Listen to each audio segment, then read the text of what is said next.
সম্মানিত ফুটবল অনুরাগী ভাই বোনেরা, আসসালামু আলাইকুম। সিক্স প্রাইম খেলাধুলা চ্যানেলের সাথে আছি আমি মোহাম্মদ সাহেব আলী। আজকে ভিডিওতে আলোচনা করতে চলেছি মার্চে মুখোমুখি হবে ব্রাজিল আর্জেন্টিনা। সম্প্রতি বাজে সময় পার করছে ব্রাজিল। তাদের অবস্থা এতটাই বেহাল যে 2026 বিশ্বকাপের জায়গা নিশ্চিত করতে রীতিমতো সংগ্রাম করতে হচ্ছে।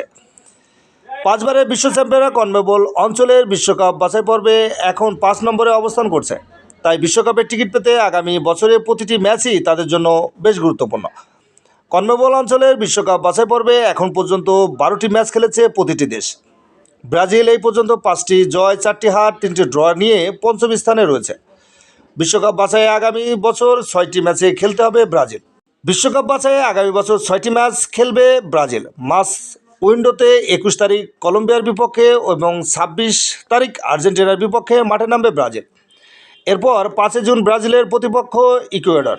একই মাসে 10 তারিখ প্যারাগুয়ের বিপক্ষে খেলবে সেলসাওরা। 10 সেপ্টেম্বর চিলির মুখোমুখি হবে ব্রাজিল। আর বিশ্বকাপ বাছাইয়ে বছরের শেষ ম্যাচে 15 সেপ্টেম্বর বলিভিয়ার বিপক্ষে মাঠে নামবে তারা। কনমেবল অঞ্চল থেকে 6টি দল সরাসরি বিশ্বকাপ খেলবে।